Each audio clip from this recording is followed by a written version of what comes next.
მოგესალმებით მეგობრებო, მივესალმები განსაკუთრებით ჩვენს ერთგულ მსმენელს თქვენი სახით. დიახ. ჩვენი ციკლის ბოლო საუბარი და შეხვედრა გახლავთ დღეს და საქმე ეხება, ესე იგი, ვეფხისტყაოსანს და აღმოსავლურ მუსლიმურ ლიტერატურას. ჩვენ წინაზე ვილაპარაკეთ იმ მონაკვეთებზე, სადაც ისლამი იხილვებოდა და დასტურდება ვეფხისტყაოსანში. დღეს ზოგადი ამ პრინციპებიდან და ჩარჩოებიდან გამომდინარე უნდა ვილაპარაკოთ. სულ პირველ შეხვედრაზე, როდესაც ჩვენ გვქონდა საუბარი ჰაგიოგრაფიისა და ანტიკური, ესე იგი, ლიტერატურა კულტურის გადაკვეთის ამბავზე, ჩვენ ვთქვით, რომ არ არსებობს ცივილიზაცია, კულტურა, რომელიც თავის წინამორბედს არ ითვალისწინებს, ხო?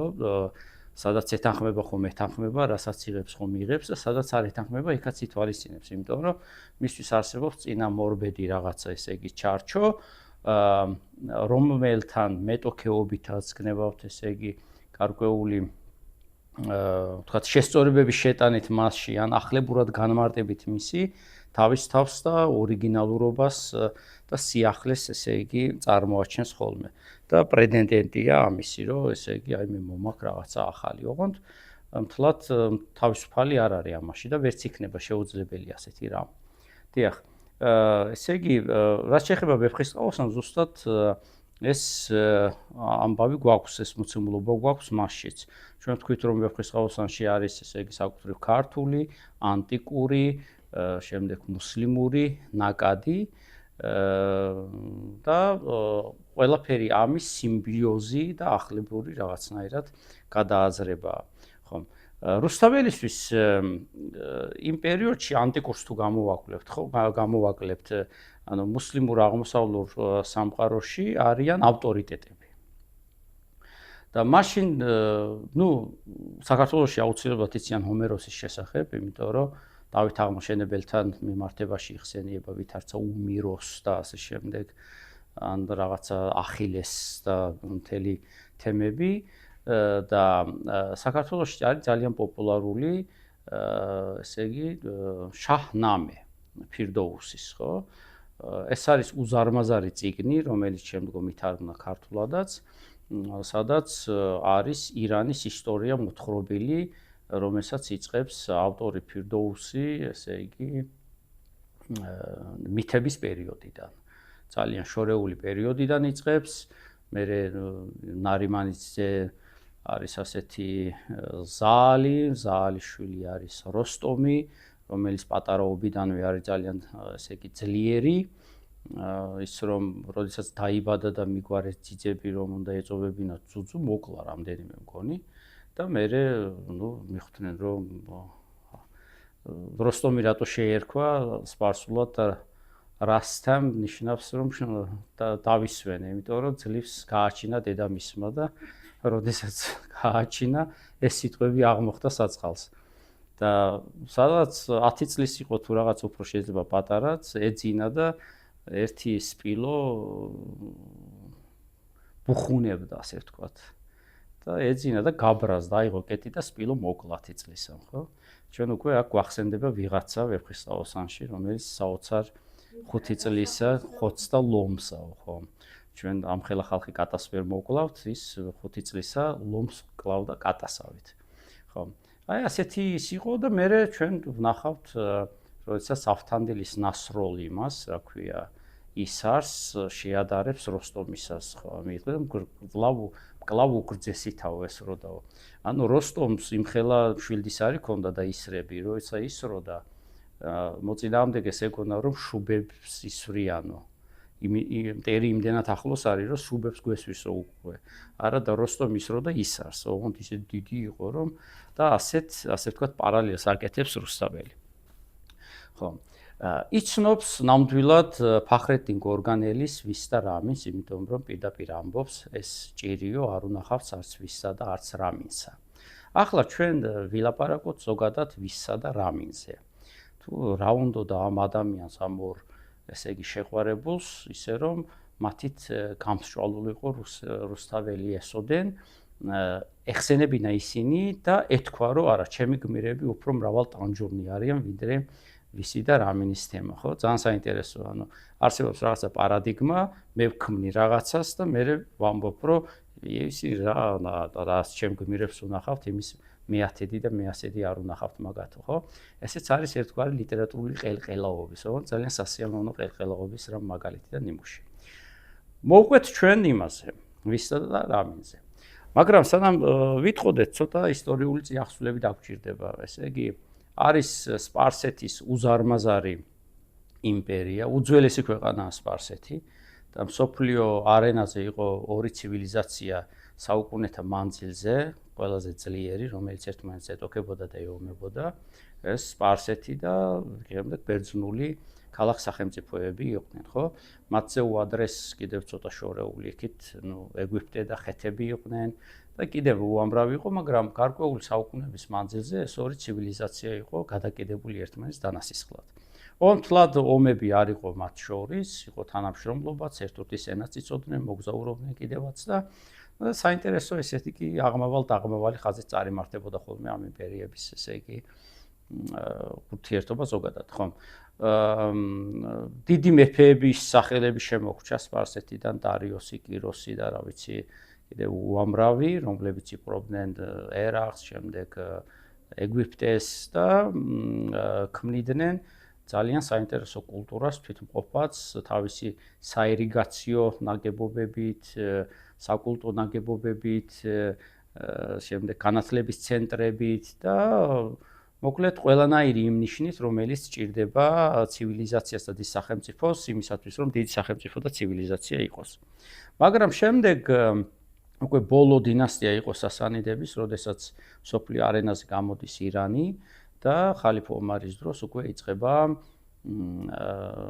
ესე იგი ირანის დაპყრობის ოპერაციები.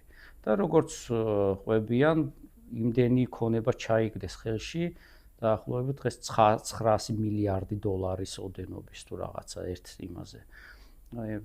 და დამარცხდა ირანი, დამარცხდა თავისი მაზდეანური რელიგიით და შემდეგ გაბატონდა ირანში, ესე იგი, ისლამი.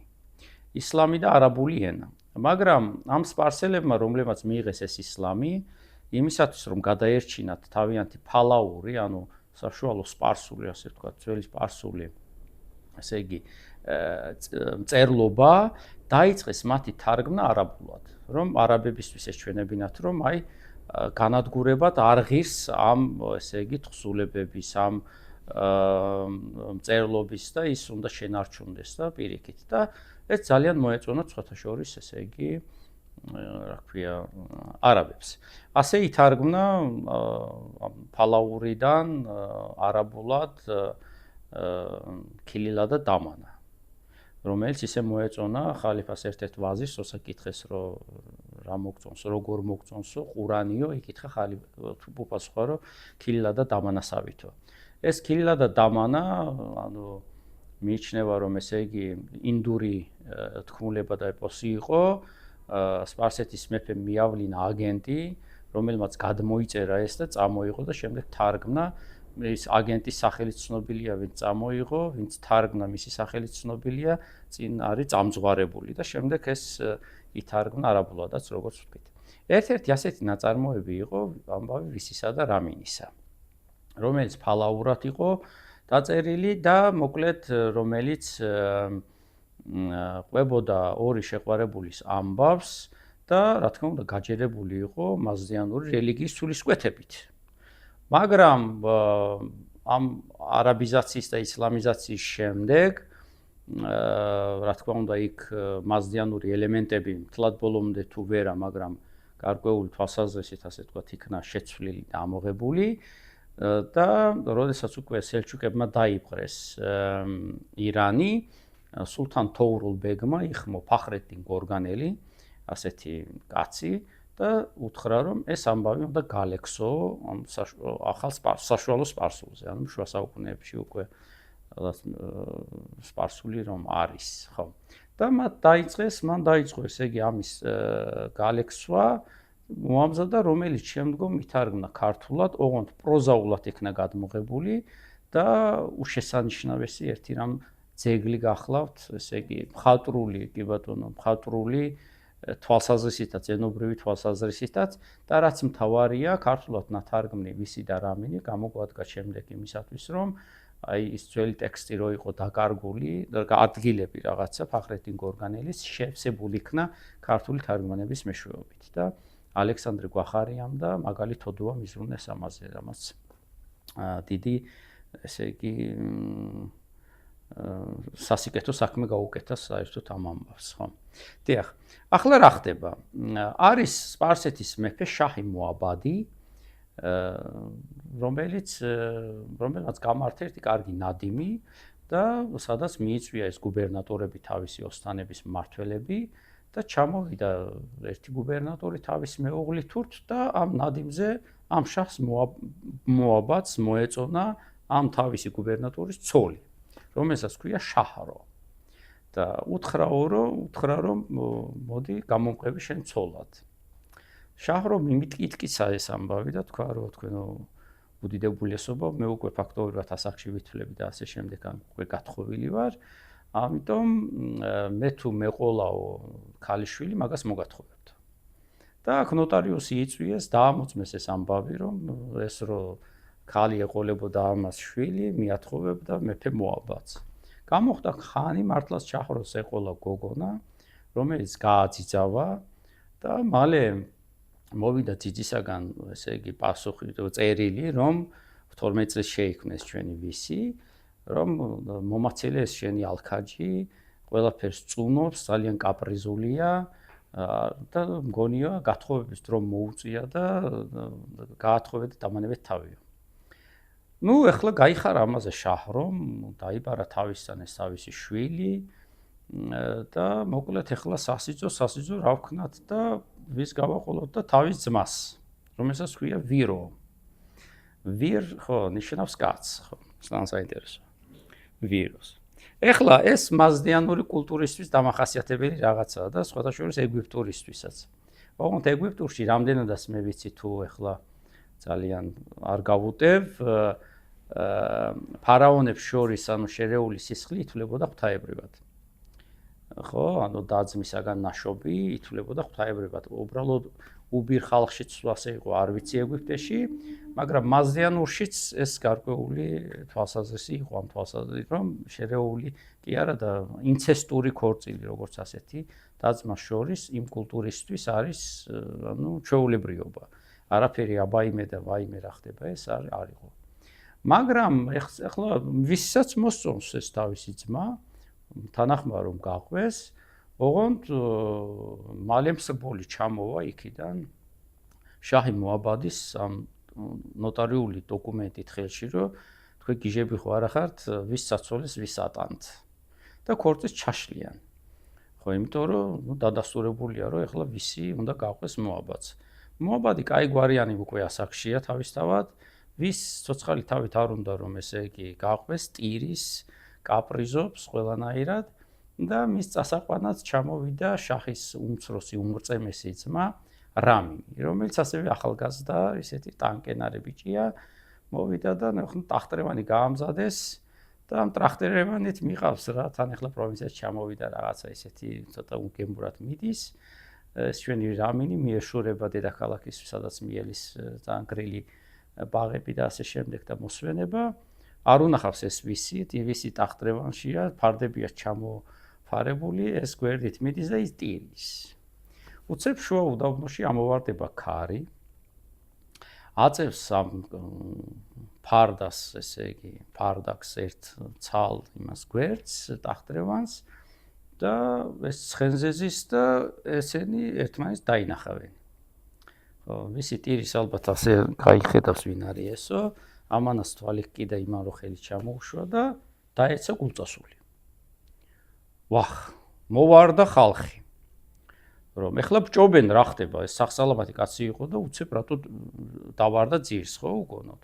და უთუოდო მტერმან და გრძნეულმან დასცესო. ხო, მტერი არის ეშმაკი, ანუ სახსალამათი თუ არის და თუ ესე იგი გული წაუვიდა, ესე იგი რაღაცაშია საქმე აქ. ანუ ლოგიკურად ჯამთელი უნდა იყოს არ არის, მაშინ ავსულმა რაღაცა უქნა.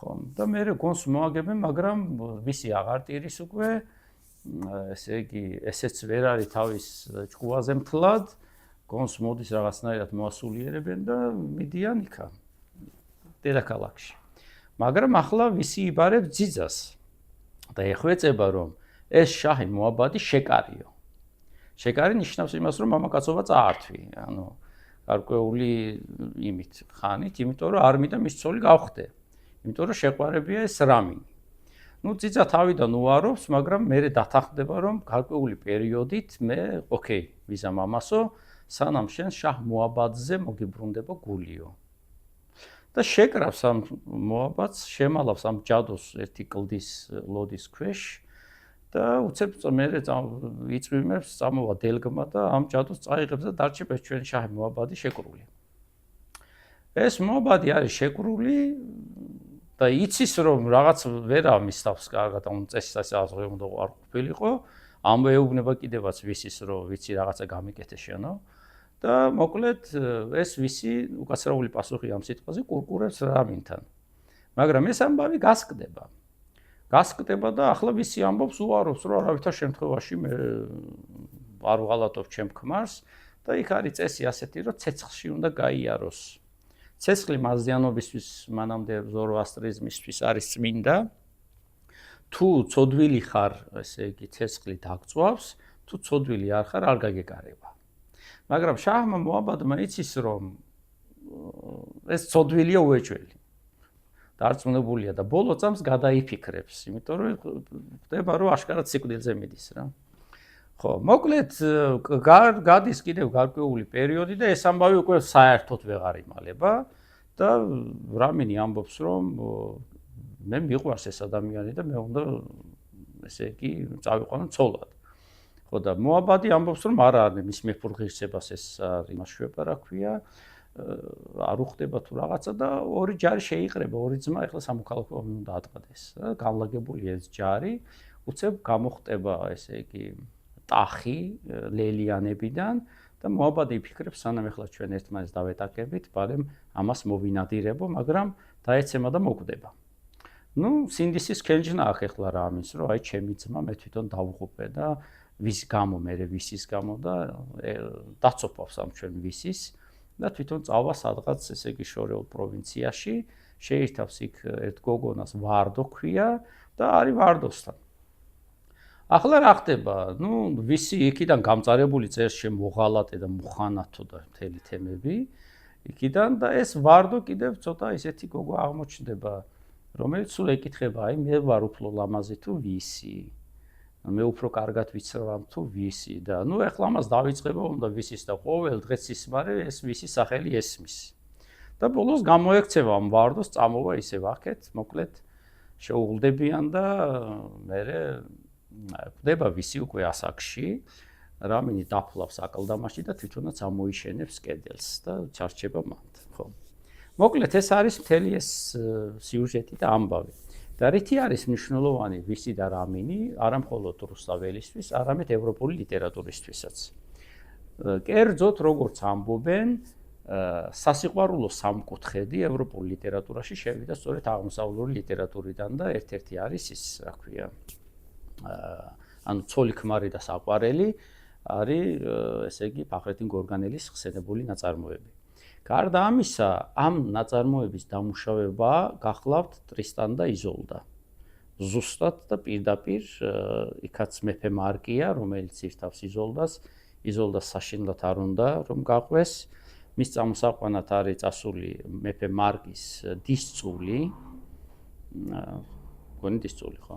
ძმისშვილი, ძმისწული, დიახ, ტრისტანი და შეხედავს, გოგოა, ისე შეხედავს საერთოდ არ უნდა მოშორდეს და იზოლდას დედა გააკეთებს ჯადოს და ამ ძიძას ეუბნება იმისას, რომ ესე იგი იზოლდასი, როდესაც ჩავაო მეფე მარკსა და ამას ასვი ეს ისაო რაღაც ელექსირი და ერთმანეთი სიკვდილამდე შეუყვარდებათო სიკვდილის ბოლომდეო ძალიან მაგრამ ქარი არ იყო თუ რაღაცა მოკლედ ეს გემი ჩარჩა შუა ზღვაში წყალი დააკლდათ რაღაცა და ტრისტანმა და იზოლდამ დალიეს ეს წყალი და იმის მერე, ანუ აქ თემა როგორ არის?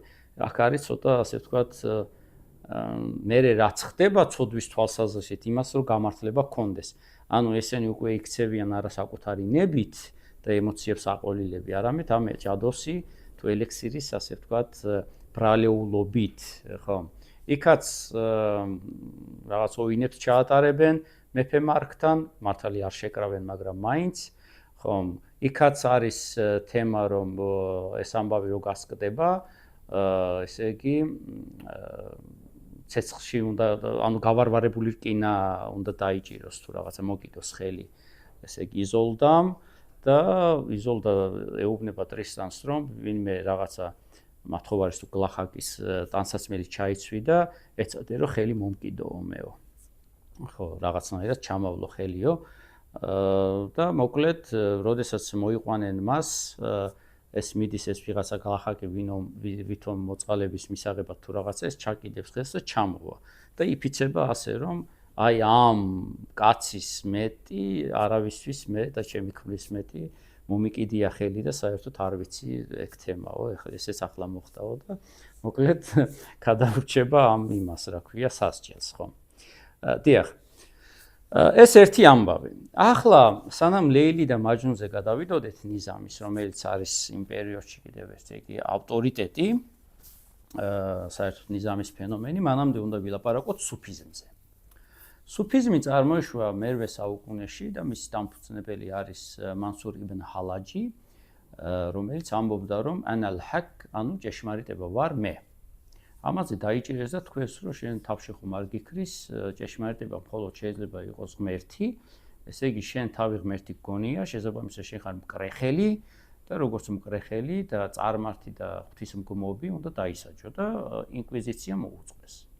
არა და სუფიზმი იყო ძალიან დიდი, შემდეგ, ამით ვერ ალაგმეს, რა თქმა უნდა, არის ძალიან დიდი თეოსოფიურ, ფილოსოფიურ, პოეტური და ისეთი ორდენი მისტიკური, რომელიც ამბობს, რომ ღმერთს გამოგვიცხადებს და უბრალოდ ღმერთის შემეცნება ჩვენ შეგვიძლია არა გონებით, არამედ გულით და სიყვარულით. ხომ? სუფიზმში არის ესე იგი საკუთრივ მუსლიმური, ბუდისტური, რომელიც ნიშნავს საკუთარი მეს, ანუ ეგოისტურის მოშთობას და გამოცალკევებას, ესე იგი გამოთავისუფლებას ადგილისა ღვთისთვის და რა თქმა უნდა, მასში არის ქრისტიანული ელემენტებიც, გნებავთ მისტიფიციური, გნებავთ ისე მათთვის მაგალითად იესო, ანუ ქრისტე არის ერთ-ერთი ხატი. მაგალითად, როდესაც თავის სატრფოს ეუბნება, რომ შე იესოს სუნთქვიანო ჩემო, არის ნიშნავს, რომ ანუ შენ ესე იგი მიცვალებულის და მე როგორც მიცვალებული უიმედო სიყვარული ჩენდამი, შენ თუ ესე იგი მომასუნთქებ, მე გავცოცხლდები, როგორც ქრისტე აცოცხლებდა მიცვალებულებს და ასე შემდეგ, ან განკურნავდა ხოლმე, ხო? აი ეს ხატება აქვს. და როგორც დაითვალა სუფი პოეტებთან, წინასწარმეტყველი ისლამისა მუჰამედი თუ არის მოხსენიებული 300 ჯერ, მგონი მაგალი მეთოდობამ დაითვალა, ქრისტე და წმინდა მარიამი 700 ჯერ არის თუ ასე შემდეგ. ანუ აი ეს ხატება მთელი თემა წმინდა გიორგი ცხოთაშორის ესე იგი ძალიან იყო გამოყენებული. ახლა სუფიზმი რა შვება? თავდაპირველად, ანუ სუფიზმი ხო ამბობს, რომ ეგო უნდა დავძლიო, ჭირთათმენა უნდა მქონდეს და პლუს ამას ეძებს, ესე იგი იდეალურ სიყვარულს. იდეალური სიყვარული არის ღმერთსა და ადამიანს შორის ურთიერთობა. ოღონდ ეს ღმერთსა და ადამიანს შორის ურთიერთობა, რომელიც გაყარა ერთმანეთს სატანამ, ანუ მეტოქე გამოჩნდა სიყვარულში ღმერთისა და ადამიანის და მან ესე იგი შურით დაბოღმილმა თქვა, რომ მე თქვენ გაგაცალკევებთო და გააცალკევა და ეხლა ადამიანი ეძებს ამას, ხო? თავდაპირველად ვინაიდან ადამიანი ანუ არის მოშორებული, ღმერთი იყო მეტრფე, ანუ მამაკაცი, ადამიანი იყო სატრფო. ეს არის სუფიზმის პირველ ხანებში. შემდეგ ეს შეცვალა, ვინაიდან ადამიანი ეძებს, ასე ვთქვათ, ღმერთს, ესე იგი ადამიანი არის მეტრფე, ხოლო ღმერთი არის სატრფო, ხო? მე ესე იგი უნდა მოვიხელთო ის. და ამბობს, რომ თუ ჩვენ საზეო და იდეალურ სიყვარულზე ვლაპარაკობთ, მაშინ ის უნდა იყოს საფეხურეობრივი და ვინაიდან ეს იდეალური სიყვარული ამ შემთხვევაში ქალ-ვაჟისა, თუ მას იდეალური სიყვარული საზეოსი სხია რამე, ვერ უნდა შედგეს ამ ქვეყნად. იმიტომ რომ ეს ქვეყანა არ არის იდეალური. თუ მართლა ჭეშმარიტ სიყვარულზე არის აქ საუბარი და ლაპარაკი, ეს ინდიკატორი არის იმისა, რომ ისინი ორივე უნდა მოკვდეს, ანუ მათი ცხოვრება უნდა დამთავრდეს ტრაგიკულად. თორემ თუ დაიწყო ახლა გააგრძელეს შვილებით და შვილიშვილებით და ხშირად ხუმრობ ხოლმე ამას, რომ სად ჩაცეცხლე და რა მოიტანე და რატო არ გამიკეთე კერძი და ასე შემდეგ, ეს ყველაფერი მოკლავს იმ დიდ სიყვარულს და მოკლედ არაფერი არ გამოვა, ხო? ბოლოს ან შეჩვევა იქნება, ან ზიზღი იქნება, ან სიძულვი. ამიტომაც ისინი უნდა მოკვდნენ იმისათვის, რომ იდეალურ ქვეყნად, იმიერ ქვეყნად, ანუ სამოთხეში უნდა შეეყარონ ერთმანეთს. ოღონდ თუ წესებს დაიცავენ, ხო? შორით ყდომა და ბნედის ამბავი და არა მხოლოდ. ხო, ყოველ შემთხვევაში ეს კავშირი, მაგალითად ხოსროვსა და შირინს შორის, რაც არის ქორწილი და ქორწილის შემდეგ რამდენიმე ხნის შემდეგ კვლება ორივე, უნდა იყოს წმინდა. თუ ეს კავშირი არ არის წმინდა, ანუ კანონიერი, მაშინ მრუშობა თითვლება და შესაბამისად, ესე იგი, სამოთხეს არავინ არ აღისებს მათ. ხო. აი სუფიზმი იყო ძალიან მძლავრი, ესე იგი, მოძრაობა, სოციალურ-პოლიტიკურ მოძრაობადაც იქცა და სუფიზმისაგან შემდეგ წარმოიშვა ჰურუფიზმი, ეს იყო იმადედინ ნასიმის მასწავლებლისა, ფაზლულა ნაიმისა სწავლება, რომელიც სიკვდილით დაასჯევინა თემურ ლენგმა. დააბრალა რა მას, რომ ეს იყო, ესე იგი, მკრეხელი. ჰურუფიზმის ის მთლიანად იზიარებს, ესე იგი, სუფიზმის ამ განწყობილებებს და ასე შემდეგ, ოღონდ ის წარმოდგება არაბული სიტყვისაგან ჰარფ, რაც ნიშნავს ასო ნიშანს. ხო, აი არაბული ამბანის მისტიფიკაცია ხდება. მაგალითად, მე არ მაქვს ახ შესაძლებლობა გაჩვენოთ, თქვათ, არაბული რ იწერება ასე, ხო? ანუ ზემოდან ქვემოთ, ოღონდ მორკალულად, მაგრამ თუ ჩვენ მას თუ ასე იწერება, ასე გავაკეთებთ და ორ რს დავწერთ, ის იქნება ადამიანის წარბები. ხო, შემდეგ ესე იგი მოდის ემი, რომელიც მაგალითად იქნება ცხვირი. n იწერება ასე, ხო? წერტილით და ეს ტუჩპირია და ასე შემდეგ. ანუ ჰურუფიზმი ამბობს, რომ ადამიანის სახეც და არა მხოლოდ მისი სული არის ხატება ღვთისა. ანუ მე როდესაც ვუყურებ შენ სახეს, ღმერთმა თავის ხატად შექმნა შენ, ეს სულიერ პლანსაც გულისხმობს, მაგრამ გარეგნულ პლანსაც, ხომ? და შენ სახეზე მე შემიძლია წავიკითხო ეს ნიშნები ღვთაებრივის, ხომ? ხო. მოკლედ, ამ კონცეფციაში რაყიფი, ანუ მეტოქე არის დაწყევლილი. ხო, ესე იგი, რელიგიურ პლანში ღმერთი და ადამიანი განაშორა ერთმანეთისგან სატანამ. და ქალსა და ვაჟს შორის მოცილე პირი, რომელიც არის აშკარად და ყოველთვის მამაკაცი, არის მიჩნეული ძაღლად, ქოფაკად, რა ვიცი, ძაღლთა პირი და ასე შემდეგ. თუმცა სრული რაც კი სალანძღავი სიტყვებია მაგაცზე მოდის, ხო? პირდაპირ წყევლა კრულვაა, რომ არ შეიძლება, ანუ შენ თუ მესამე პირი გამოდიხარ ამ ამბავში, ესე იგი შენ უნდა მოიკვეთო, მთლიანად ამოიშანთო და არ არის მიღებული. მაგალითად, შემდგომ პერიოდში წუხან ხოლმე პოეტები და სატრფოს ეუბნებიან, რომ შენ უფრო კარგად ეხმატკბილები რაყიფს და მე საერთოდ არაფრად არ მთვლი და გამცვალე მაგაში და მთელი ვალალი და ვიშვიში ამასთან დაკავშირებით, ხო? დიახ. ახლა გადმოვიდეთ ეს ძალიან ზედაპირულად სუფიზმზე რო ვთქვათ, რომელიც იგავებით მეტყველებს, იგავთ მეტყველებაა და ხომ ამბობს, რომ ანუ გონებით ვერ მიხვალ, თუ გრძნობა არ შეაშველე და გრძნობა არ გაუსწრო ღმერთამდე ადამიანს, ხო?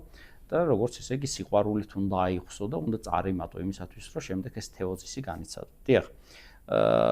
სუფი პოეტია, ესე იგი, ნიზამი. ნიზამი, რომელიც დაიბადა ქალაქ განჯაში და მთელი ცხოვრება იყო იქ. და მხოლოდ 1-2 თუ გავიდა, მგონი განჯის გარეთ საერთოდ. და მისი მასწავლებელი იყო აფზალ-ად-დინ ხაკანი, რომელიც ესე იგი შირვანშაჰების კარის პოეტი იყო. ეს აფზალ-ად-დინ ხაკანი ითვლება ერთ-ერთ უდიდეს სპარსულენოვან პოეტად, ხო, უნდა ითქვას, რომ დღეს სასია მიჩნეული, რომ აზერბაიჯანული პოეზია, ლიტერატურა საერთოდ არის სამენოვანი, თავიდან იყო არაბულენოვანი, სპარსულენოვანი, მერე შერეულად მოდიოდა სადღაც მე-13 საუკუნიდან, ყოველ შემთხვევაში პირველი ნიმუშები ჩვენამდე ვინც კი მოაღწია, ეს არის ესე იგი იზედინ ჰასანოღლის 3 ლექსი, აქედან ერთი სპარსულად არის დაწერილი და ორი თავრიზულ თურქულად, მოდი ასე ვთქვათ, ეს არის იზრაელის აზერბაიჯანის პროვინციის მთავარი ქალაქი და შემდგომში ძირითადად წერდნენ ორ ენაზე აზერბაიჯანელი პოეტები, ეს იყო ესე იგი სპარსულად და აზერბაიჯანულ თურქულზე. იყვნენ სამენოვანებიც, მაგალითად, როგორც იყო ფუზული, როგორც იყო ნასიმი, ანუ სამ ენაზე ტოლძალად ქმნიდნენ ლექსებს, ხო? ეს ტრადიცია მოყვებოდა. დიახ, და მაგრამ ნიზამის აქვს ყველაფერი დაწერილი, ესე იგი სპარსულად. ბევრს ეძებენ რომ კონდეს, ასე ვთქვათ, აზერბაიჯანულადაც, მაგრამ ჯერ არ არის მიკვლეული. მაშინ როდესაც მაგალითად ჯელალედინ რუმიზე ამბობენ რომ 50-მდე სტრიქონი აქვს თურქულად დაწერილი. თუმცა ძირითადად ანუ სპარსულენოვანი პოეტია. დიახ. ხო, სპარსულენოვანი პოეტობა სულაც არ ნიშნავდა ეთნიკურ სპარსელობას, ესეც უნდა ვიცოდეთ. თუმცა ძალიან დიდი ომი აქვს ირანელებსა და აზერბაიჯანელებს ნიზამიზე. ხომ აზერბაიჯანელები ამბობენ აზერბაიჯანელი იყო ეთნიკური წარმოშობით და მხოლოდ წერდა სპარსულად. ირანელები ამბობენ რომ წარმოშობაც სპარსული ჰქონდა და მაშინ აზერბაიჯანი როგორც ასე სახელმწიფო არ იყო, განჯაც ერთ-ერთი ვასალი იყო და ტერიტორია შემავალი ირანში და მოკლედ აი იქ მოხდა, მოკლედ ეს სხვა თემაა. ახლა რა ხდება? ლეილი და მაჯნუნის ამბავი. ეს ამბავი საერთოდ ყავახანებსა და ჩაიხანებში დადიოდა, ანუ ამაზე ყვებოდნენ, ეს ლეგენდები იცოდნენ. და პირველი გამლექსავი ამისი არის სწორედ ნიზამი. ხო, ხაყანიზე დამავიწყდა მე თქვა ბარემ ვიტყვი, შირვანშაჰელთა ესე იგი ის რომ იყო მეთქი კარის პოეტი და მასწავლებელი ნიზამისი, მას ქართული სიტყვა აქვს გამოყენებული თავის ერთ-ერთ ლექსში იმერული ფორმით, მგონი მოი, აი ასეთი იმით. ხო, ამ მოის რითმავს მუისთან, მუ სპარსულად არის თმის ღერი. ხო. და ამბობს რომ საქართველოს ახსენებს აფხაზეთად და ამბობს რომ ამ ინტრიგებით თუ არ დამაყენებს შირვანშაჰელთა იმაშიო, რა ქვია, კარზე აფხაზეთში წავალო. და მერე ამბობს რომ მგონი ყოფილა საქართველოში მოგზაურია იმ ქრისტიან ქალსო იმდენჯერ ვეძახე მოიო რომ ენა მუით გადამექცა, ანუ თმის ღერად დამიწვრილ და ამხეწნაშიო, ხო? ძალიან საინტერესოა. მან უნდა იცოდეს ეს სიტყვები და საერთოდ ქართველებთან ანუ შეხვედრა მას მოუწია, რა თქმა უნდა, როდესაც დავით აღმაშენებლის სასული თამარი მისთხოვდა შირვანშაჰის შაჰს, შირვანშაჰს და აქედან რა თქმა უნდა დედოფალს გაყვა ამალა და იქ ეხცა ეს კარის პოეტი იყო და ეთყობა ქონდა ურთიერთობა ქართველებთან.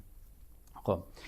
ახლა ნიზამი ითვლება უდიდეს პოეტად, რეფორმატორად და ყველანაირად და ამ ლეილი და მაჯნუნის ამბავი პირველად მან შემოიტანა ლიტერატურულ მიმოქცევაში, ანუ მხატვრულად მან დაამუშავა ეს ამბავი, პროზაული იგავი და შემდგომ 100-მა პოეტმა მოკიდა ამ საკითხს ხელი.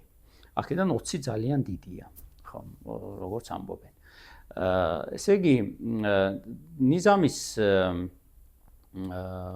თავიდან არ უნდოდა ამაზე წერა, ეს მოითხოვა შირვანშაჰმა ახსითან პირველმა მისწერა წერილი, რომ ეს ამბავი რო გაგვილექსო ჩვენო და ნიზამი თქვა, რომ აი რა ვიცი, რანაირი ამბავი ახლა ესო ომი არ არის აქო ისეთი კარგი და რაღაცი, ცოტა პოეტურად თუ რაღაცა კეკულუცობს, თან თავს იზღვებს რომ ეგება არ გამომივიდეს ან არ მოეწონოსო და ამბავს რომ დავაბრალო, მაგრამ ძალიან საინტერესოა, რომ ხო ყველაზე პოპულარული, ასე ვთქვათ, ნიზამის როცა ვახსენებთ, მის პოემებთან ერთად, რომელიც ესე იგი ხუთეულის, ანუ ხამსას სახელით არის ცნობილი, ხუთპოემეული, პირველ რიგში მოდის სწორედ ლეილი და მაჯნუნი.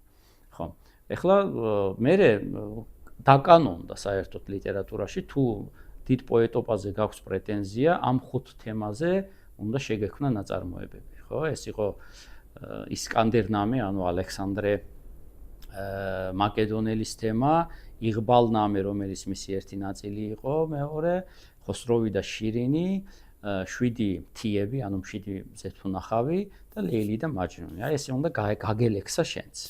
ხო, და იყვნენ ცდილობას არ აკლებდნენ და არიან ასეთი პოეტები, რომლებმაც დაწერეს, ხო. მაგრამ ეს ერთი ვერ გახდა ნიზამი მაინც. დიახ, ახლა რა ხდება თვითონ სიუჟეტური თვალსაზრისით. ერთ არაბ ამირას არ ყავს ძე საერთოდ. არც ქალიშვილი ყავს, არც ვაჟიშვილი და წუხს ამაზე და შემოიკრებს ხალხს და ისინი ამბობენ, რომ მოდი ბევრი მოსაკითხავი გაეცი გლახაკებისადმი და ისინი ღმერთი შეისმენს მათ ლოცვებს და მოგანიჭებს ერთ იმას, რომ მემკვიდრესო. ასეც იქცევა და იბადება ვაჟი, რომელსაც ესე იგი არქმევენ ყაისს. და საინტერესოა, რომ დაბადებისას ეს ყაისი დასტირის თავის თავს. ანუ აქ ალუზია ქრისტესთან, ხო? ქრისტე რო ლაპარაკობს, ესე იგი მუსლიმური მასში ტრადიციით არის ის, რომ როდესაც მარიამი ქრისტესთან ერთად ჩამოდის, გამოეგებება ხალხი და ამბობს, რომ მამა შენი არ იყო მრუში, დედა შენი არ იყო მრუში, არ ხარ გათხოვილი და საიდან ეს ბავშვი? და ქრისტე აკვანში, ესე იგი, ანუ კალათაში ამბობს, რომ მე წინასწარმეტყველი ვარ, ანუ ღმერთმა მომავლინა და ესე იგი, დიდება დღეს, როდესაც დავიბადე და მშვიდობა დღეს უпростоრად, როდესაც გარდავიცვლები. აი, ასეთ რაღაცას ამბობს. და ყაისიც ამბობს, რომ აქ რა მინდოდა მე, ეს ხომ ტანჯვის საბუდარია, რატომ მომავლინეს, რას მერჩოდით დაახლოებით, ასე აპროტესტებს ამას. ნუ, მოკლედ, მოუყვანენ შვენიერ ლამაზ ძიძას და ლამაზი ძიძის მნახველი ჩუმდება. აქაც გარკვეული მინიშნება გვაქვს, რომ ეს ადამიანი აფასებს ესთეტია რა, ნამდვილი სილამაზეს. და იზრდება, ნუ მე აიდგა ფეხი დარბის აქეთ-იქით, მე სასკოლო ასაკმა მოუწია, გაუშვა სკოლაში, სწავლობს, გამოხდა ხანი და შეუყვარდა თავისი კლასელი ლეილი. ხო, ლეილი, რომელიც მეზობელი ტომის ამირას ქალიშვილია. ლეილი ნიშნავს ღამეს. და ღამე არაბულ იმაში საერთოდ ესთეტიკასა და ცნობიერებაში არის ძალიან მისტიური და ლამაზი. ხო. იქ უფრო მთვარის კულტია, ვინმე მზის, ხო. და მოკლედ ეს ამბავი როგორც ხდება ხოლმე, ბავშვებმა გაუსაჯაროეს ამ ორს, რომ ამათ ერთმანეთი უყვართ და მივიდა ეს საკითხი ლეილის დედის ყურამდე, რომელმაც შვილი დატუქსა, რომ როგორ შეიძლება რომ გოგოს უყვარდეს. ანუ სიყვარული შეუძლია მარტო ვაჟს, არ არის სათაკილო მისთვის, გოგოსთვის სათაკილოა და შენ როგორ ანუ რას ქვია ამ სიყვარულს აყოლი ხარ და აღარ გაუშვა სკოლაში. ნუ ახლა უცდის უпростоრად ყაისი რომ მოვიდეს, არ მოდის. და ამანაც დაიწყო საშატალოზე სიარული არ დადის იმაში და მიდის ლეილის საცხოვრებელთან იმ ქუჩაზე დადის და თავისთვის თან უყურებს იმის აივანს რაღაცნაირად და ბუტყბუტებს და ის ხალხი აქეთ-იქით რო გარბი გამორბის ბაზრისკენ და ბაზრიდან და რაღაცა ხედავენ რომ ერთი ახალგაზრდა დგას და თავის თავს ელაპარაკება და თქვენს რომ ეს გიჟია ანუ მაჯნუნია ანუ ჯინით შეპყრობილია ანუ მაჯნუნის ფუძეში ჯინ ფორმა გვაქვს ესე იგი მაჯნუნ გაჯინებული ხო და რაღაცნაირად აფსულ შეყრილია და დაიწყეს ქილიკი ბავშვებმა რომ ეძახდნენ მაჯნუნს და ეს ნელ-ნელა გაუნაპირდა მას შეწუხდა იმიტომ რომ არაცლიდნენ ამ ფიქრებს რაღაცა და გავიდა ველად ნუ მანამდე თუ სახში მიდიოდა რაღაცა ეხლა საერთოდ აღარ მიდის და გაგიზდა მამამისი მოვიდა და ეუბნება კაცო რა ხდება შვილო რა გჭირს რატო არ დადიხარ რაღაცა და თქვენს რომ ესე იგი ხო ნუ ლეილი მიყვარსო და ნუ თავიდან დაუშალა რაღაცა არა მე შეიყარა ნათესაობა რაღაცა ფურას გავს ლეილიო იმდენი მაგარი გოგო არისო მოდი შეირთე კაცო ისა და იმათ თქვა არა მარტო ლეილი მიყვარსო მეო და მე თქვენს რა ვქნათ ახლა ჩვენო უყვარს ვიცს ხო და წავიდეთ ვითხოვოთ ხო მოკლედ აიპარგნენ რაღაცები იმას ეს ახლა შორს ასასვლელი ეგენი იყვნენ მაგრამ მივიდნენ ლეილის მამასთან ლეილის მამა მოусმინა მაჯნუნის მამას და თქვა რომ დიდი პატივია თქვენგან რომ მოგზანდით მე ესო და ოღონდო გამწარებული ვარ თქვენ შვილზეო იმიტომ რომ გამილექსა ჩემი შვილის სახელიო ლექსებს იმას რა ხდა თხზავსო და მე ამას მღერის ყველა ლაწირაკიო კაცო და მე მამა ვარ უნდა გამიგოთო რა რომ არ ვსიამოვნებს ასე გარეკლამებას ეს ბჭყალებში ჩემი შვილის სახელისო. ხო და გონი რაღაცა დალაგებული ვერ უნდა იყოსო თქვენი შვილიო და წაიყვანეთ, გონს მოაგეთ, მართლა ნორმალური ადამიანი დადგეს და მე ჩემი სახლისკენ მოაგნებთ ყოველთვის გზებსო. და მამამისმა თქვა რომ ბიჭო მართლაც ამბობს ეს კაციო. და წაიყვანა საუდის არაბეთში მექაში. იქ ქააბას ტაძარი უნდა მოილოცონ. მივიდნენ ახლა ქააბას ტაძარი ეს ხო არის ნაშენები, მაგრამ ყოველ წელს უახლებენ გადასაფარებელს. დიდი გადასაფარებელი აქვს ხოლმე, კალთებიანი რაღაცა. ხო და მივიდნენ და ესე ჩაჭიდა ხელი და მამამისი ეუბნება რომ შვილო ღმერთს ევედრე რომ დახსნას ამ სიყვარულისაგან. და რა ჩაესმა მაჯნუნს ეს სიყვარული ღაღათო რომ არა ეს რა არისო მე რომ ჭირსო ახლა ეს არაფერი არ არისო ისე დღეში ჩამაგდე რომ ჩემი ხელით ვიგლერზე ტანისამოს მისი სახელის ხსენებაზეო საერთოდო ანუ ისეთი სიყვარული უნდა მქონდეს მე რომ მისი საკადრესი უნდა იყოს აი მის სიყვარულში ფოთოლივით უნდა ვლივლებდეო მეო რაღაცა და მამამისი მიხვდა რომ მერთმა შეისმინა ამისი აჯა და მოდის უკან და ეს გაექცევა მამამის და მიდის და ხედავს იმას რაღაცა შველია მახეში გაბმული. ნუ ჯერ საერთოდ იტირა ამ შველთან და სახე-სახეზე ლოყა-ლოყაზე წაუსვა და უთხრა რომ აი ლეილის თვალები გაქვს შენ და რამ და რაღაცნაირად და ამ დროს წამოვადგა ჩრდილი. ახედა მონადირეა და რა საკეთე პატივცემულო ეუბნება და შენო კაცო გული არა გაქვს. აი როგორ შეიძლება ნახე რა როგორ ტირისო, როგორ შეიძლება ესე იგი ამის ისო. აბა რა ვქნაო, ცოლ-შვილი მიკვდება შიმშილითო და ამან უთხრა რომ ეს ახსენიო, რაც მაქვსო, მთლიანად ეს ბეჭდები, სამკლაურები, რაღაცები შემოგცემ. და მართლაც ესე იგი ახსნა და ამ შველმა თქვა რომ აბა კაცი შენაყოფილ ხარო, დაიწყო ამასთან ერთად რონინი. და სხვა იმებმაც, ცხოველებმაც რომ ნახეს ტაცებლებმაც მათ შორის ესე იგი გუნდი შეკრეს და ბაჯუნთან ერთად სადაც დადის ესენს მიყვებიან. სამოთხისეული ჰარმონია აღდგას, თქვათ, კაცსა და ესე იგი ცხოველებს შორის. დიახ, მოკლედ ეს ამბავი მიდის რაღაცნაირად ლეილი უწერს იმას ხო, მაჯნუნი წერს ლექს გამოატანს ცხოველს, რომელსაც მოაქვს ის პირს დაავლებს და საქარავნო გზაზე ჩამოივლის ქარავანი და ხედავს, აჰა, ეს წერილია ლეილისადმი და მიაქვს ლეილის და მე ლეილი პასუხისმცემს გამოატანს ქარავანს და ადებენ იმ ადგილას, რომელიღაც მხეცს მიაქვს და ასე მესიჯობენ მოკლედ.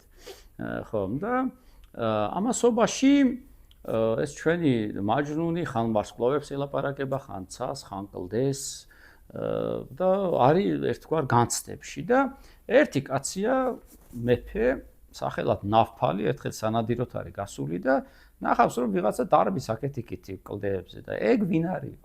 ეგო ჩემო ბატონო, ყაისი ქვიაო სახელად, მაგრამ მაჯნუნს ეძახიანო, ერთი გოგო უყვარსო ლეილიო, არატანენო და ასე დღეს ჩავარდაო. ხო და აბა დამიძახეთო და მოდის, ანუ დაუძახებენ და ესენი ლაპარაკობენ. და ამ ლაპარაკში მოსწონს ნავფალს ეს ჩვენი მაჯნუნი. მისი საუბარი მოსწონს, აზრი მოსწონს, რაღაცა ხედვები მოსწონს ფილოსოფიური ამასობაში, ხო? ის ხო ეხლა სულიერ გამოცდილებას იძენს ამ იმაში, კლდეღრეში, წოწიალით რაღაცა ფიქრით. ხო და ეუბნება ხვეწება, რომ რა გინდა მხეცებთან. შენ ხო ადამიანის ტომის ხარო, არა? ხო და აი მოდი, ვიმეგობროთ, ერთად ვიყოთ, რაღაცა ვილაპარაკოთ, ჩემთან ერთად იარე და მე გპირდები, რომ ლეილის მოგიყვან და კარგიო. თქვა მაჯნუნმა. მოკლედ მოვიდა, გაიკრიჭა, გაიპარსა, ჩაიცვა კარგად მოხდენილად, ჭამა და თვალში გამოიხედა და სვამენ, ჭამენ, ხინობენ და ლაპარაკობენ ეს ლექსებს ამბობს, ნავფალი ვაჰ-ვაჰ ოიძახის რაღაცა და ბედნიერია ნავფალი, ნუ თავშესაქცევის თემა აქვს რა. და ბოლოს მოსწყინდა ასეთი ყოფა ჩვენს მაჯნუნს და უთხრა რომ აბა შენ რო ხო დამპირდი ლეილის მოგიყვანო და სად არის ლეილი? ნავფალმა თქვა რომ ვახო ხო მართალი ხარო და ლეილის მამას მიწერა წერილი რომ აი რა არის ეს ანუ რა ქცევა საერთოდ ამ ორ ადამიანს უყვარს ერთმანეთი და თქვენ კიდე შუა კედლად ხართ აღმართული რა ან ეხლა 2-3 ვარიანტი გვაქვს რა ან თქვენი ნებით აგერ 4 ვერცხლს ყველაფერს დავზვინავ მოგართმევთ ბატონო გამოგვაყოლეთ ურვადად ლეილი ან თუ არა და აგერ ჩვენი ხმალი და მოვალ და იმათ თქვეს რომ ოქრო ვერცხლი ბევრი გვაქვს ჩვენთან ანუ გიჟებზე მოთხოვნა არ აგვაქვს ჩვენ ანუ ამბობს რომ გიჟია და არ გავატან ოქრო ვერცხლი გვაქვს და ხმალზე სულ ჩამოაგდებს სიტყვას იმიტომ რომ ხმალი ჩვენს გვიბია ეგრეო და ნავთალმა შეყარა ჯარი სხვათა შორის უნდა ითქვას რომ მაჯნუნმა საისხა იარაღები რაღაცა ხო თავზე მუზარადის დაერქვა დიდი სამბით მიდის რომ ეხლა ლეილი უნდა გამოიხსნას ხო და ომია ფიცხელი რაღაცა მაგრამ ეს ხბლის ქნება და რაღაცები მოსწყინდა ჩვენს მაჯნუნს ისევ და გადგა გვერდზე და უყურებს მე ეხლა რა დაემართა თუ ნავთალის ჯარი ძლევს და ის ლეილის ჯარზე ანუ კარგად იბრძვის და რაღაცა ავიწროვებს ამას ეს წინს წევლის და ქვას უშენს ნავთალის ჯარს თუ ლეილის მამის ჯარი მოდის აქედან ამას უხარია ბავშვივით და გაგიჟდნენ ნავთალის გენერლები სარდლები და მივიდნენ და მაგისთვის სისხლსღვრითო ჩვენო კლავთ და კლავენ ეს კიდევ ასულას არა ჩვენი გამარჯვების მოწადინე და დემორალიზებას ახდენს ჯარისო და რა ხდებაო ეს ნორმალურია საერთოდ ნავთალი მივიდა და ეუბნება რომ რატო იქცევი ასეო ის ამბობს შენ არ გესმისო იმიტომ რომ მე მინდა ყველაფერში ჩემი სატრფო იყოს გამარჯვებული ანუ რაც კი მასთან არის ასოცირებული მე მინდა რომ ის იყოს ხო ეს სხვანაირი ლოგიკაა ეს არ ჯდება რაციონალური მასში ხო არის არარაციონალური ანუ გიყვარს ქალი არ გატანენ წესით უნდა პირველი მიდიოდე გამოიხსნა და აისრულო შენი გულის მურაზი ხო როგორც ასეთი მაგრამ ეს სხვა საწყოთი იმაშვება ხო ანუ მე კი არა ანუ ის და მოკლედ დაფალი ხდება რომ უბრალოდ სწობა რომ გვერდზე გადექი რა არ შემიშალო ხელიო და ბოლოს მოუგო და მოვიდა ლეილის მამა და ლეილის მამა ეუბნება ასეთ რამეს რომ ეხლა ჩვენ გვაქვს ასეთი თემაო რა ან შენ შეირთე ლეილი ან ვინმე შენ მონას გააყოლე თორე ასო ავქნი ავკუწავ ძაღლებს მიუგდებ მაგრამ პრინციპის გამო მაგის არ გავაყოლებო რა და ამან იმოქმედა მამის ასეთმა ლაპარაკმა იმაზე რა ქვია ნავთალზე და უთხრა რომ მე მაინც მინდოდა თქვენი ნებით ყოფილიყო ეს ყველაფერი და თუ ეხლა ასეთი გამწარებულები ხართ თან უკვე პირველი ასე ვთქვათ იმედ გაცრუება მაჯნუნის მიმართ აქვს უკვე იმიტომ რომ ნახა როგორც იქცეოდა ხო ანუ დარწმუნა რომ მართლა გიჟია რაღაცა და კაიო მაშინ აღარ მინდაო რა და წავიდა ნუ მაჯნუნმა დაიწყო ამაზე ქოქოლა დააყარა იმაზე და აბა შენ იყავიო არ იყავი ისო კაცო რა იჭიმებოდი აქ და იმაზე აბა სად არის შენი თემები და მოიძრო ჩალმა შემოიხია ტანსაც მე რას ქონდა ისე წავიდა იქით ველად ხო ერთ დღეს ხალხი ჩავიდა წყაროში მაჯნუნი ჩავიდა უბრალოდ წყაროზე წყლის დასალევად და ნახა რომ ხალხია შემოგრებილი იქ და უწერიათ კლდეზე ლეილი და მაჯნუნი და მივარდა და ლეილის სახელი წაშალა იქ თქვეს რომ შენი გვიკვირს და გაკვირვებია სულ შენი დღე და მოსწრება ლეილის იძახი რატო წაშალე მისი სახელიო იმიტომ რომ ეს ორი ერთიაო ესედაც და არ შეიძლება ცალ-ცალკე მათი ხსენებაო და მაშინ მაჯნუნი დაწაგეშალაო და მაჯნუნი რო წამეშალა გამოვიდოდა რომ მაჯნუნი ცხოვრობს ლეილიშიო რა და პირიქით არისო მე გარსი ვარ ანუ მე მთლიანად მოწული ვარ ლეილით ანუ ჩემს შიგნით სულ ლეილი არისო მოკლედ ამ ამბავშია და უცებ გამოჩნდება ერთი კაცი სახელად იბნ სალამი ძალიან ესე ქუმნულ კეთილი ტანკენარი ისიც ესე იგი ლამაზი კაცი მდიდარი რა თქმა უნდა და მივა დაინახავს ლეილის გაუმიჯნურდება მიდის ლეილის მამასთან და ეუბნება რომ გამომაყოლე ეგ ცოლავდო და მამამისი არის სიხარულით რაქნას რა პირდაპირ მოკლედ მოიტანენ ყველაფერს ოქროს ვერცხლს რა ვიცი რას და დაწინდავენ და მე ქორწილია და მიყავთ ნუ ეხლა გაგიჟდა მაჯნუნი რომ რა ხდება ესო და ლეილის წერილი მიწერა რომ აბა რა არის რა ქორწილი მიღალატე კაცო მე შენთვის აქ ამუნათებს რა რომ აქ ამდენს ვეწვალები და შენ კიდე ვიღაცას მე იმან თქვა რომ ნუ გეშინიაო მე მაინც შენ ერთგული დავრჩებიო და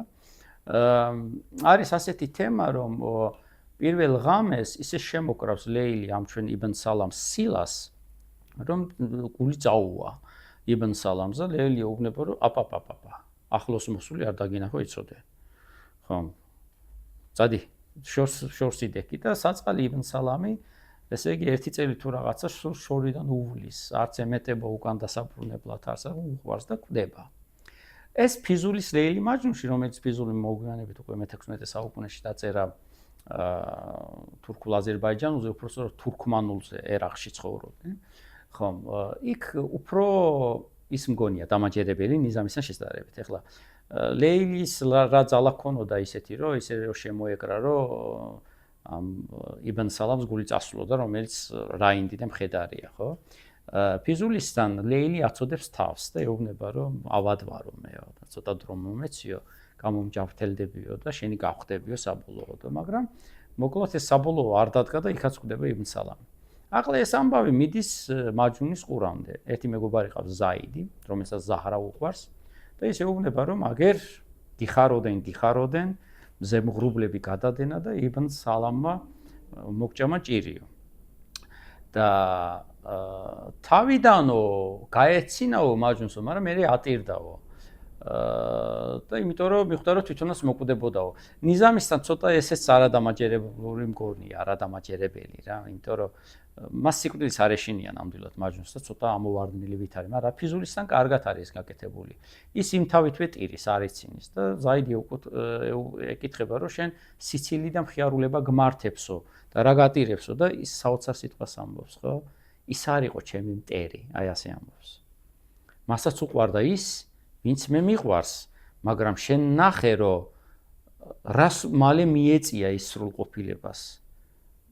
მე ამდენი ხანი მემართებდა სიკვდილი, დავდივარ აქეთ და ხავი რომ მიჯნური ვარ, მაგრამ მე არ კვდები. ესე იგი, რაღაცა ხინჯი მაქვს მე.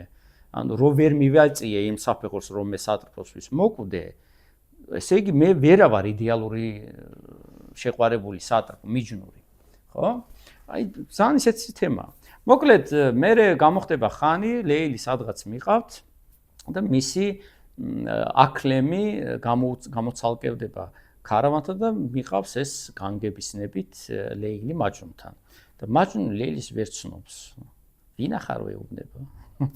და ის ამბობს, რომ მე ლეილი ვარ რაღაცა და გაიხსენებს და ხო, მაგრამ შენ კი არა, მე უკვე შენ დამი ჩემი სიყვარული მიყვარსო.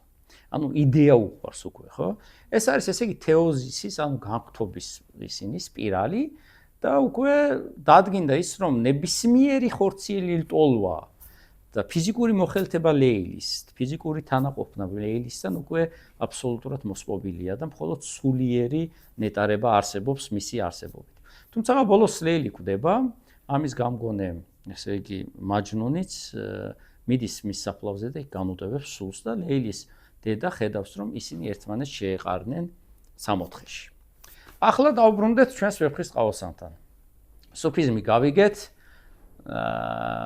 ისიც გავიგეთ, რა ქვია, ვისი და რამინი და ლეილი და მაჯნუნის თემა არის. აბსოლუტურად დარწმუნებული ვარ, მე როდესაც ვხვებოდი, თქვენ პარალელებს ავლებდით, ასე ვთქვათ, იმასთან, ხო? ვეფხის ყავოსანთან. ამ პირველი თემა რა არის? შესავალი ვეფხის ყავოსნის, იქაც საზეო სიყვარულზე ლაპარაკობს, ხო? ანუ მას ერთსა მიჯნურობას და ჭკვიანი ვერ მიხვდებიან. ანუ რაციონალიზმით იმ მიჯნურობას, რომელიც არის საღვთო, ანუ ტიპებს ამბობს, ხო? ესე იგი კლასიფიცირებას ახდენს. ერთი არის საღვთო მიჯნურობა ადამიანსა და ღმერთს შორის, რომელსაც რაციონალურად მოაზროვნე ვერ გაიგებს ჭკვიანი ბრწყალებში.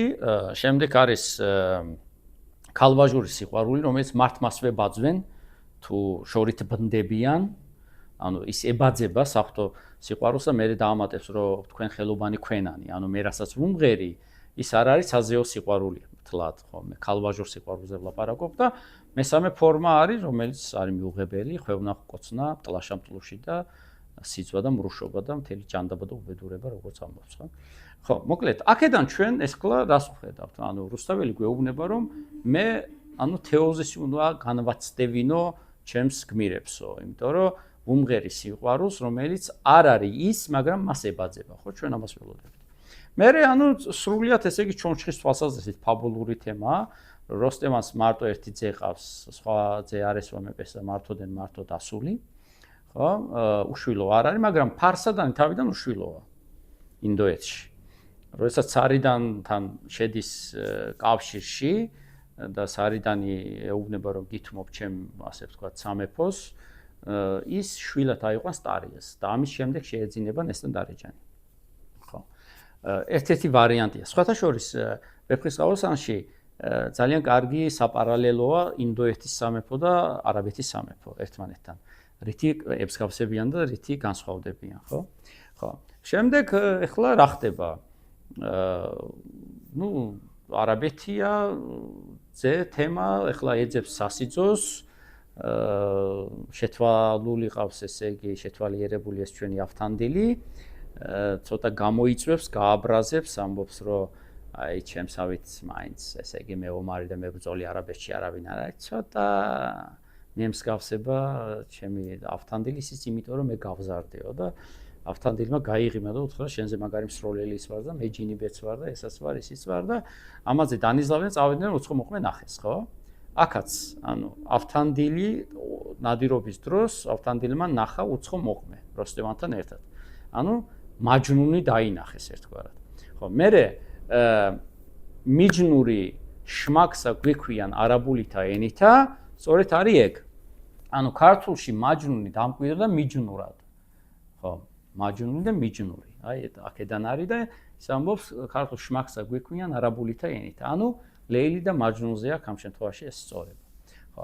მერე ეს უცხო მოყმე დაინახეს და ეხლა უნდა ეძებონ, ხო, ვინ არის. და მიდის ავთანდილი. ავთანდილი მიდის ძებნის და მერე იწყება კიდევ სხვა თემა.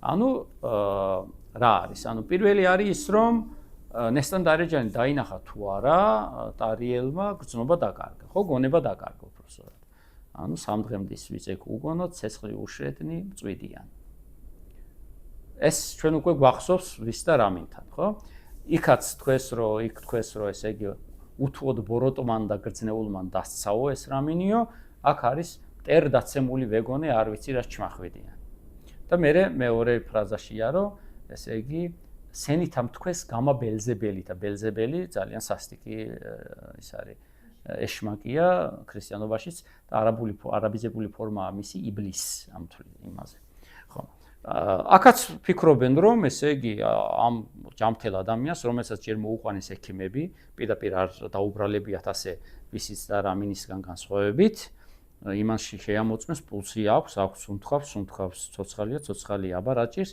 რაღაცა უჟმური შეყრიაო თქვეს ასე ექიმებმა ძალიან საინტერესოა და მერე ამა თქვეს უჟმური დეპრესია ვახ რა ხდება უიმე უცებ აბსოლუტი არ ჩაუსახალდესო და მოყარეს მერე მოლები მოყურანენი მთელი თემა და უკითხავენ ამას რომ გამოულოცონ ანუ კვეთებულის რაღაცებს უკითხავენ ეს ამბობს რომ ჯორებს ჩმახავთ მე სიყვარული დამემართა ისევე როგორც ვისთან ვერ მიხვდნენ რა დაემართა ამას ანუ ვერ მიხვდნენ თემა და მე ტარიელი ძალიან მოწადინებულია იმისათვის რომ ეს დამალოს ეს ამბავი და აქა ყოფნა გამამჟღავნებსო მე ამბობს და თავის თავს შემოუძახებს 3 დღის მერე რომ აბე ახლა კაია სიცხვილია კაცო ადექი და წამოდგება და მეფე მორბის ფეხში შვილი და თავში შვილი როცა იგებს რომ ეს გონს მოეგო და მე ცხენზე შესხდებიან ამას უყვება იმას ავთანდის მე ავთანდილი ამას გამოიყენებს ლომბებთან ამბავში რომ ეს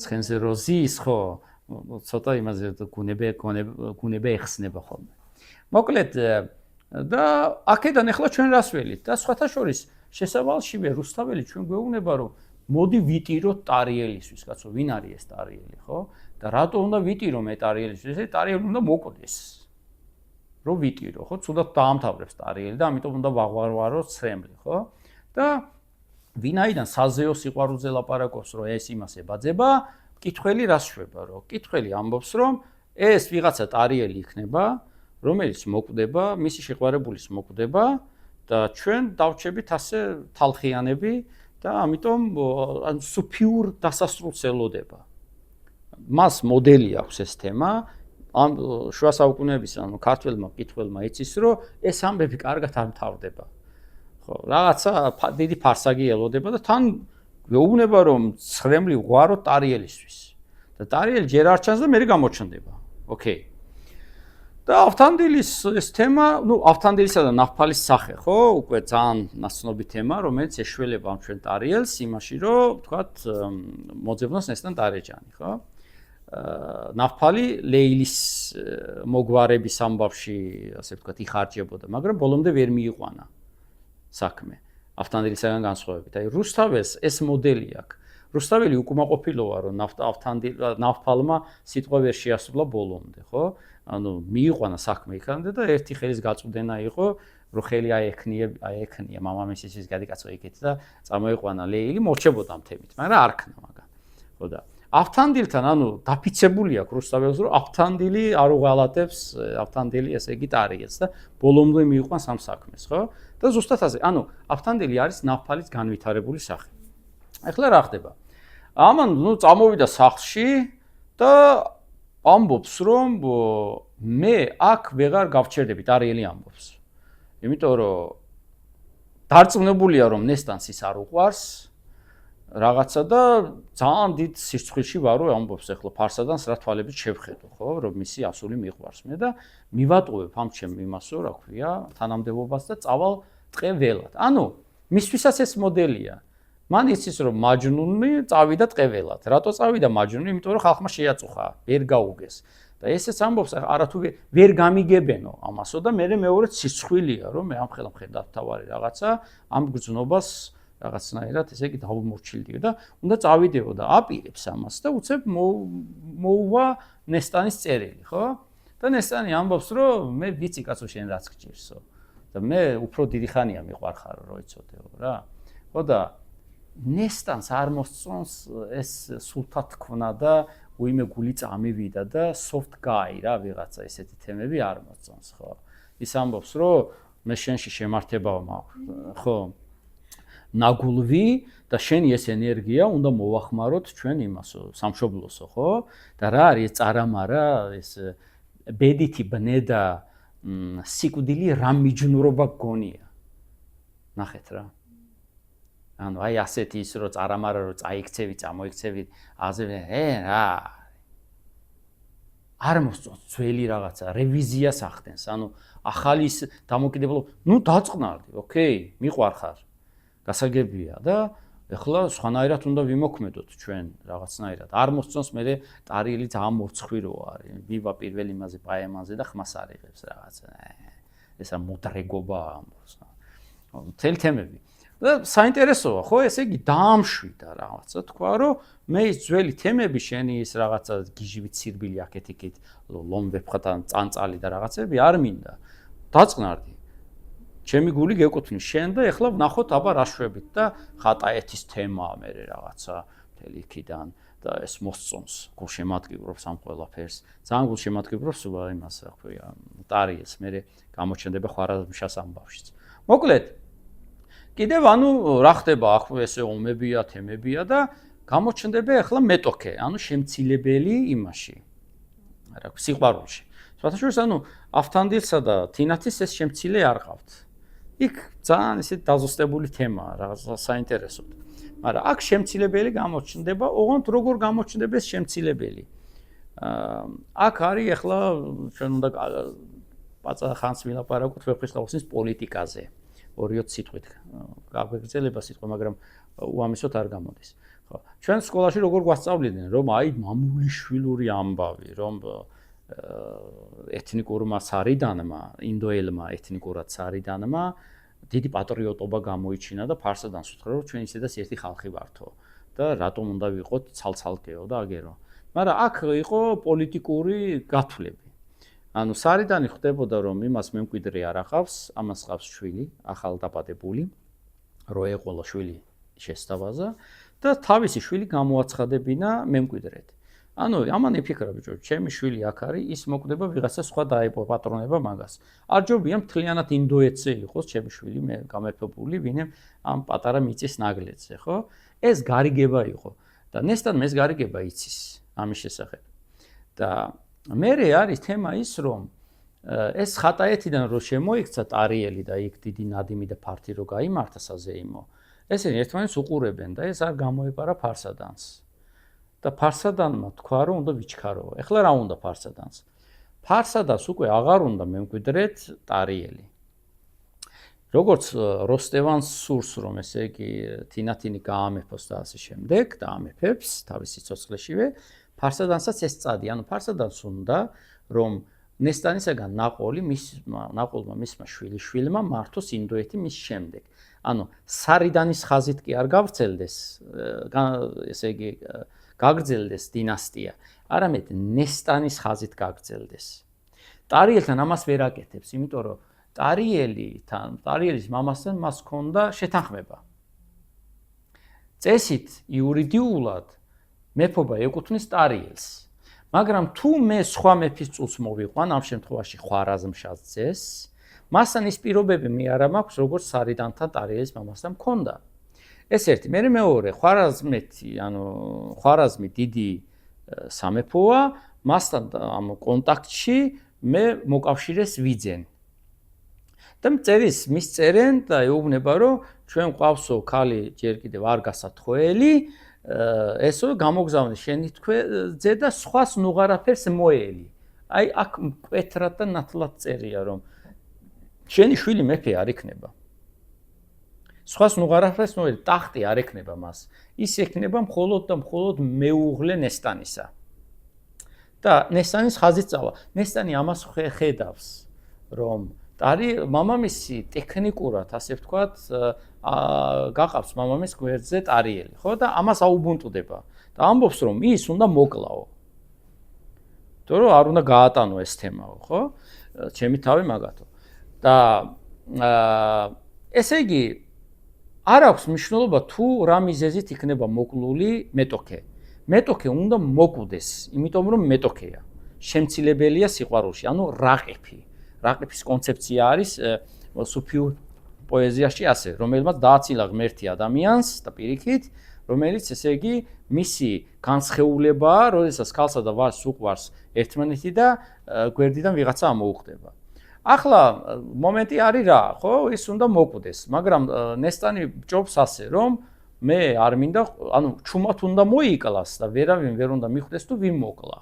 და ტარიელს ეს არ შეუძლია, იმიტომ რომ ის მისი სიძლიერე არის სიცხადეში, ანუ ყველას თვალწინ აკეთებს ამას, რაინდობა ითხოვს იმას, რომ ჩუმად კი არ მოკლას, არამედ ღიად რაღაცნაირად, ხო?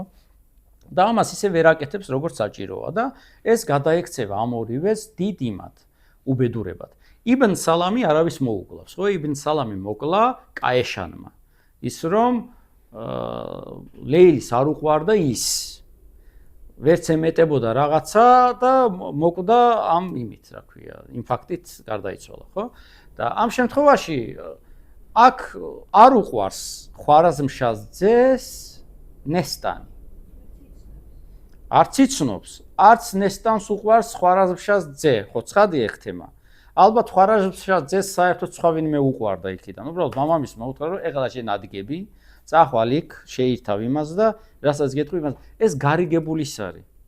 მაგრამ ნესტანი მაინც კლავს ამას, იმიტომ რომ სხვანაირად ვერ ხედავს, ხლა მამამის ხო არ ვერ მოკლავს, ვერ ხედავს რო გამოსავალს. და ეს გამოსავალი ექცევათ უბედურებად, ხო? თლიანად. ახლა რა ხდება?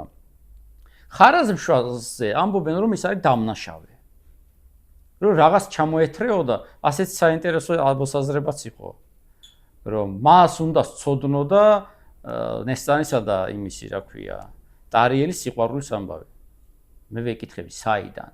TikTok-ზე გადაიღეს, Instagram-ზე ატვირთეს თუ Facebook-ზე ჰქონდათ in relationship-ო. არც ერთი, ხო? აი, საერთოდ მას არც კი ევალებოდა ის, რომ ეს თემა სცოდნოდა. არც კი მოიკითხავდა მას, რომ იმას უყვარს ვინმე თუ არა. რო ეკითხა, რომ თქვენ ქალიშვილს ვინმე ხო არ უყვარს, ფარსადანისთვის ალბათ ფარსადანი თავზე დაამტვრევდა ყველაფერს, რომ რას ქვია, როგორ გეკადრებათ ჩემო ბატონო, სახელს ბილწავ ჩემი ქალიშვილის და ასე შემდეგ. ხო, აი ეს მიდგომა იქნებოდა, ხო? ამიტომ მას ანუ ეს ადამიანს უთხრა მამამისმა, რომ ჩადი და შეირთე და ჩამოდის რომ შეირთოს, მეტი არაფერი არ არის. მაგრამ ეს ხომ მეტოქეა და ეს მეტოქე ხომ უნდა ჩამოშორდეს და ჩამოშორდება ასე. ანუ უდანაშაულო დამნაშავეა. როგორც ასეთი. თვითონ თავისი გადაწყვეტილებით არ არის დამნაშავე. გარემოების მსხვერპლია თავადაც. და ამიტომაც არის ტრაგედია მისი, ასე ვთქვათ, სიკვდილი, ხო? ვის და რამინთან როგორ მოხდა?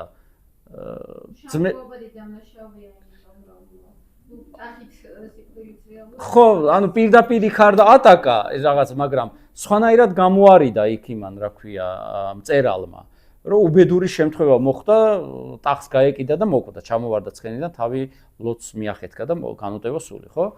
ხო, იბნ სალამის შემთხვევაში ეს შინაგანი ის არის, კაეშნის თემა, გულმა ვერ გავუძლო.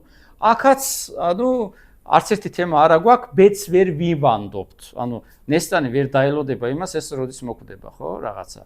ასე რომ უხეში ჩარევა ხდება მასში და ამას ტარიელის კილერული სკილების იმედი აქვს, მაგრამ ტარიელმა არ იცის ასე მოკვლა, ტარიელი სულ ღიად კლავდა სახალხოდ და ვერ ქნა ისე როგორც საჭირო იყო. ხო.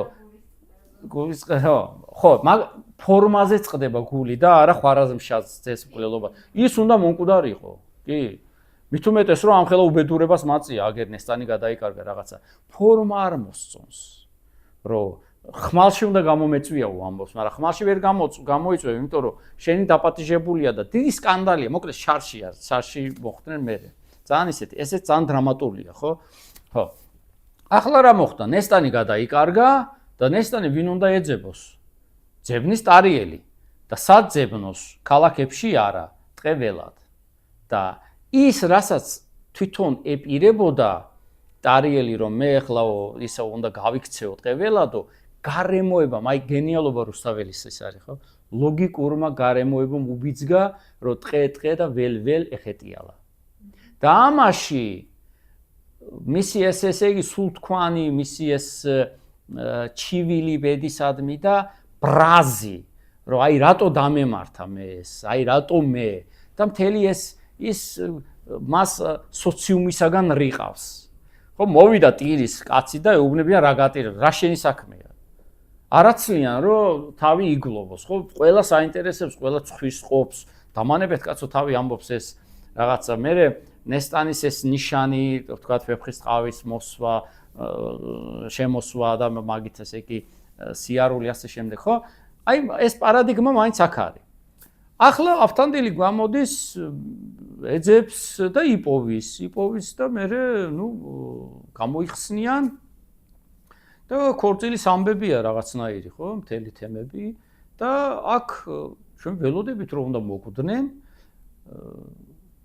არ კვდებიან, ხო, ერთი ის ნიშანი ლომვეფხვის ამბავი, ხო, ის ვეფხირო და ლომის შეთამაშება მიიჩნია იმათ რომ ესე იგი ეს ის არისო, რა ქვია, შეყარებულები არიანო, მე ლომმა ცოტა უხეშად რომ გაქრა ტორი, მივიდა და ეუბნება რომ შენ არ იქცევი ვაჟკაცურად ეს როგორ შეიძლება აწყენინო სატრფოს და მე მოკლა ის, მე ამის კოცნა მოინდომა, ამან დაუფხრიცა სახე და ჩამოუკაწრა და მე ესეც მოკლა და მე გაიხსენა ვინ მოუკალიო და ისე დაიბნიდა, ხო, ეგ თემები.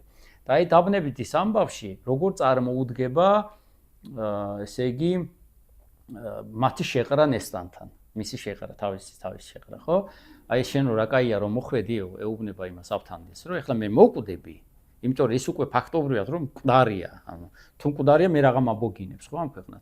აი ეხლა მე მოკვდები და იქო სამოთხეშიო შევეყრები, შემეყაროს, ამიტირდეს ამატიროს, ანუ მე აქედან მოვბივარ, ის იქიდან მოვბი შუაში, ესე იგი ჩაკონებაა და ისეთი და ასე წარმოუდგენია. ეს დაინახა ლეილის დედამ, რომ ისინი ერთად არიან სამოთხეში. და ესეც ასე ამბობს, გამზადებულია, რომ ესე იგი სამოთხეში უნდა შეიყარნონ და ჩაუშლის ამ გეგმას ავთანდილი, ხო? რას ეუბნება? მაჩვენე საბუთი რომ მკვდარია და მე ბოდიში ამ სიტყვაზე პაჟალსტა, ხო? მაჩვენე საბუთი რომ მკვდარია. და არ აქვს საბუთი რომ მკვდარია. მაშინ დადექი შენ და მე მოვძებნი. მიდის მოძებნის გამოხსნიან და ქორწილია. ახლა აქ კითხვის პირი უნდა დაეღო. რომ მე ველოდები რომ მოკვდნენ და არ კვდებიან და რა არის ეს? ანუ რა ხდება? ხო, აქ არის გადაწყვეტა რუსთაველის თავიდან მოყვება მთლიანად სუფიურ თარგზე, ყველაფერი, გვაქვს განშორება, გვაქვს გახელება, ხო, რაღაცნაირად გვაქვს ესე იგი მისთვის წარმოებული მეგობარი, რომელიც შემხედე ამ დარჩი, ცხოველებთან და იმებთან სიარული ერთად მართალი ანტაგონისტურად იმ თვალსაზრისით რომ კლავს იმას და ისინიც მთლად არ არიან მოწადინენი რომ იმ ამასთან ერთად იარონ განსხვავებით მაჯნუნის შველისაგან ანუ პირუკო აკეთებს ამ იმას და ბოლოს ესე იგი ქორწილის თემა უნდა მოკვდარიყვნენ ესე იგი რა ხდება აქ არის შეცვლილი ეს თემა ანუ თავარი არის არა თეოზისი რომელიც მაჯნუნმა განიცადა არამედ ბოროტების უარსობის და დღემოკლეობის ესე იგი დადასტურება ანუ რუსთაველი რას ამბობს მე თქვენ ახლა გაჩვენებთ რომ ადამიანური ძალისხმევითა და ღმერთის ნებით ჩვენ შეგვიძლია დავამარცხოთ ბოროტება ამ ქვეყნად. ანუ მასთან ბრძოლა არ გადავდოთ იმიერ ქვეყნისთვის, ხო? პასიურად კი არ უნდა დავუხდეთ, არამედ ვიბრძოლოთ ჩვენი ბედნიერებისთვის, აი, ბოროტების წინააღმდეგ ვიბრძოლოთ. ძალიან საინტერესოა, ხო? და ამას შემოუძახებს თავის, ესე იგი, მკითხველს. და ეს არის მისი, ასე ვთქვათ, ერთგვარი სიახლე, ესე იგი, ამ ამბავში, ხო? მე სიტყვა მიგრძელდება, ხოსროვსა და შირინზეც შეიძლებოდა თქმულიყო. იქ ხოსროვსა და შირინს უყვართ ერთმანეთი და ამ შირინს უყვარდა რძის აბაზანების მიღება. მაგრამ შორს იყო ნახირი და სანამ მოწველიდნენ და მოუტანდნენ, ცივდებოდა ეს რძე და მას ანუ ბუნებრივად თბილ რძეში უნდა მიღება აბაზანის და არა ხელოვნურად გაცხელებულში, ხო? ამიტომაც, ნუ რა ვქნათო, როგორ ვქნათო და ერთი კარის მხატვარი ყავდათ, რომელმაც მას დაუხატა ხოსროვის პორტრეტი და იმ პორტრეტით შეუყვარდა შირინს ხოსროვი, სპარსეთის მეფე და მერე შეუღოლდნენ. ხო და მერე გაიხსენა ამან რომ ჩინეთში რო ვიყავიო, ერთი კურსელი მყავდაო, მე ფერწერას ვსწავლობდი იმაზე ქანდაკებაზე მუშაობდაო და ფარჰადი ქვიაო და ეგ მოვიყვანოთო. ხო და მოკლედ მოვიდა ეს დევგმირი რაღაცა და სხვათაშორის განათლებული კაცია ზეპირათიცის ევკლიდეო, ხო? ნიზამის წერს საოცარია, ხო? ხო და შემოვიდა ეს დევივით კაცი მაღალი რაღაცა, ეს ფარდის უკნიდან ელაპარაკება. ეს აი ასე იყო წესი. ხო და ეუბნება რომ ჩვენო აი ეს გასაჭირი გვაქვს რომ გვინდაო რომ გამოვიყვანოთ იქიდან არხი ეზოში იყოსო შადრევანიო და იქიდან რომ მოწველავენო ეს შადრევანი აქედან ამოვიდესო და მარტო ხმით შეუყვარდა ვერ ხედავს მაგრამ ხმა ესმის და რომ დაამთავრა იმან და რომ მიხვდა რომ ხმა აღარ მოდიოდა იკითხა რა უნდოდაო და რო აუხსნეს კარგიო აიღო წერაქვი წავიდა მიფშვნიტა მოფშვნიტა შეკრა კაი ლამაზი ვარდივით ისეთი ვარდის ფორმის ისინი შადრევანი სხვადასხვა ფერის ქვისაგან რაღაცა და იქიდან რომ მოასწრეს და ამან აეზე ამოხეთქა ამ რძემ ნუ ბავშვით უხარია ჩვენს შირინს და ვაირა კაიაო და მოიძრო ორი საყურე და ამბობს რომ ძალიან ღარიბები ვართო ვიციო მეო თქვენი საკადრისი არ არისო ესო და აინებეთ ეს საყურებიო და ნიზამი ამბობს რომ თვითონ საყურით ერთ ქალაქ შეიძენდიო რაღაცაო და აი თქვენი ხელოვანება და რაღაცა და ამან დახედა მიაგდო და წავიდა. წავიდა და ვერ არის იქით კლდეღრეში დადის სულ. და ხოსროვს არ მოეწონა ეს თემა, რომ როგორ შეიძლება, ანუ ვიღაცა ჩემ ცოლზეა შეყვარებული კაცო. დაუძახა და მართლა გულით გიყვარსო, იმან რომ გულით შენ გიყვარს, მე სულით მიყვარსო რაღაცა. ფარჰადმა, ნუ გაგიჟდა ეს ვერანაირი თემა ვერ აქვს და ბოლოს თქვა რომ გზა უნდა გამოიყვანო შენო აი იმას ხო ხედავო იმასო შეგვიმოკლო გვირაბი გაგვიკეთებო რომ გავიდეთო იქო და თუ ამათ ამ პერიოდში შენ მაგ გვირაბს დაასრულებ გავცილდები შირინს და შენი იყოსო და მათ თქო ოკეიო და დაიწყო ლეწავს აკეთიკით შესვენებისას აქანდაკებს ერთი ლოდისაგან შირინის იმას ფორმებს მე შეხედავს არ მოსწონს ფშვნის და მე ისე ვაგრძელებს და მოვიდა ხალხა ერთ იმაზე შირინმა თქვა ვინაა გადარეული ერთი მაინტერესებსო და ცხენით გაიარა იქ თავის სეფექალებთან ერთად და ცხენმა ფეხი იტკინა იქ ერთ-ერთ ლოდზე რაღაც ქვემოთ და ეს რომ დაინახა ფარად ჩამოეშვა და ახლა ნახეთ ცხენიანად შეისვა ზურგზე ხრებზე უბრალოდ და წაიყვანა შირინის სასახლეში და სასახლის ეზოში ჩამოსვა. ანუ ვერ ეკარება, ანუ ვერ მოკიდებს ხელს შირინს. ამიტომაც ცხენიანად იმას გან. და მე როგორც ცხენი ინტერვიუში ყვებოდა რომ აქამდეო საერთოდ მეო ჩემ ბატონო ადამიანის მხრებზე არ ვიყავი შემოსმული, სულ აქეთ ახდებოდნენ ზურგზე. მოკლედ ეს ისე ხუმრობისთვის. მოკლედ და მე უკვე ცოტა დარჩენილი ვადას ის რომ დამთავრდეს და ხოსროვი ხდება რომ ვერაფერი ვერ აკავებს და სიტყვა უნდა შეასრულოს. ერთ იმას რაღაც კუდიან ქალს ნახავენ, ის წავა და ეუბნება რომ ის არის შირინი მოკვდაო. და ეს ფარჰადი იმის მოწმებას კი არ დაიწყებს კაცო, მართლა როდის რითი აბა მაჩვენე და რაღაცა. ააგდებს იმას, რა ქვია, წერაქვს და თავს შეუშვებს და იკლავს თავს ასე. ხო. აი ფარჰადი ხო ძალიან ისეთი კარგი ადამიანი ჩანს, არა, წრფელი, უფრო მეტად უყვარს აშკარად შირინი, ხო, რაღაცა აღმერთებს ყველანაირად, მაგრამ ვინაიდან რაყიფია, ფარჰადი უნდა ჩამოშორდეს. ხო. ანუ ზედმეტი ამ ამბავში. აი ამის ტრაგედიას აჩვენებს და ხვარაზმშაძეც ნამდვილად ესე იგი ტრაგიკული პიროვნება ამ თვალსაზრისით, რომ ნუ ფარჰადი საერთოდ არ უყვარს, არსად არ ჩანს, რომ ნესტან დარეჯანი რო დაინახა, გული წაუვიდა მაგასაც, ხო? არაფერი. და ეს გულის წასვლა და ბნედა არის ინდიკატორი. თუ პირველ შეხვედრისას გული არ წაგივიდა, ესე იგი შეყვარებული არ ახარ და თავი დაანიბე. ხო? ანუ ეს ემოციების მოძალება თან მაშინ როდესაც შენ ფიზიკურად გამოირჩევი და ყველაფერი გაქვს და ესე ძლიერი პიროვნება ხარ, ეს იყო იმისი, ანუ საჩვენებელი, რომ ხო, ეს მართლა შეყვარებულია. სხვანაირად არ გამოდიოდა. თავარი თემა არ იყო და ხვარაზმშა არ დაბნედილა ნესტანის სილამაზით, რომელიც ესე იგი მზე მთვარე და მთელი თემები და ამბები აქვს. ხო, მე ერთი მომენტიც არის, ლეილის მამა რას ეუბნება ნავფალს, რომ შენ ხმას მიეცი თუ გინდა, ვინმე შენ მონას გააყოლეო. აი გავიხსენოთ, როდესაც ბრუნდებიან არაბეთში და შუამდგომლობს ესე იგი ტარიელი ავთანდილს იმასთან როსტევანთან და ამბობს რომ აი იმათ ერთმანეთი უყვართ და ჩემ გამო ასე აგიმხედრდა შენ და გამოიქცა რაღაცა მთელი თემები და უყვართ და როსტევანი რას პასუხობს რომ რა ის ავთანდილი თუ გინდა შენ მონას გააყოლი თინათინიო კაცო რომელიც მზესა და მთვარეს წუნობს ანუ შენ მონას ეს არის თავაზიანობის გამოხატულება. ეს არის ერთგვარი ეტიკეტი, ხო, რაღაცა ისეთი. მართლა რო გაიყოლებინა რეტა ასე ამდა.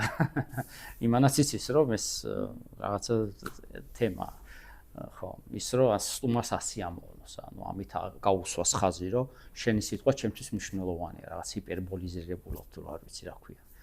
თავაზიანობის უკიდურესი გამოხატულება, ხო. მაგრამ ემეტება იმას რომ ხო, შენ ტარიელი ხარ და შენი მონაც კი ჩემი თინათინისთვის ღირსეული საქმრო იქნება, არა თუ ავთანდილი, რომელზეც მე ისედაც ვფიქრობდი, ამას გულში ამბობს. ძალიან დიდი მადლობა მოთმინებისთვის და ყურადღებისთვის. თუ აუცილებლად შეიძლება ითქვას, რომ ანუ შეიძლება რა დარწმუნებული ვარ, რომ გაქვთ რაღაცა დამატებითი მაგალითებიც ალბათ მოგაფიქრდათ, გაგახსენდათ, რომელსაც მე არ შევეხე, თუ დიდი სიამოვნებით მოვისმენდით თუ გამიზიარებდით. მაგალითები მე რამაიანა გამახსენდა რომ კი ბატონო. ბევრი პარალელია. კი. მაგნუმის ხომების დახმარება და ასე შემდეგ და კიდე ერთი რაც გამახსენდა მაშინ ვისრამიანში ოღონდ გორგანთან არის რომ როდესაც რამინი ტიროდა წყლიდან ქვები კი ბატონო. კი. ზუსტად ავთანდილთან. სამის მოგოლთან არის წყლიდან თევზები ამოდიოდნენ ყოველ გამოსხდები, კი ზუსტად. კი. აღებული და კიდე რამდენიმე პასაჟი არის ეგეთი, რომელშიც ჩანს რომ სპარსულად აქვს რუსთაველს დაკითხული და არა ის პროზაული ტექსტი, რომელიც განახსენეთ და მართლა ძალიან კარგი. ხო, ძალიან კარგად იკითხება. კი ბატონო. ხო, მე არ მithქვამს რომ რუსთაველს მაინც ქართული აქვს დაკითხული იმაზე, მაგრამ რო იცნობს ეგ თემა. კი, ხო. დიდი მადლობა ამისთვის, ხო. ხო, აი კარგი შენიშვნა იყო იმაზე. ხო, მე მხეცებიც მოდიოდნენ და ისინიც, ხო, ანუ ეს გალობის ჰარმონიით, ხო, მთლიანად ის თემა, კი. ნამდვილად. მაგასაც ჩავურთავ აწი, როდესაც იმას ვიზამ. დიდი მადლობა.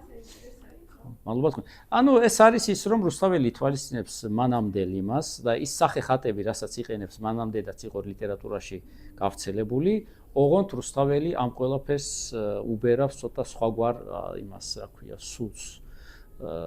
დეტექტიური ჟანრი აქვს შემოტანილი. აი მთელი მაგალითად ეხლა ნიზამის პოემები არ არის ასე, როგორ ვთქვა მე, გაკვანძული, ხო, ასე რთული. რაღაცა ვთქვათ, რაღაც ხო, სწორხაზოვნად მიდის.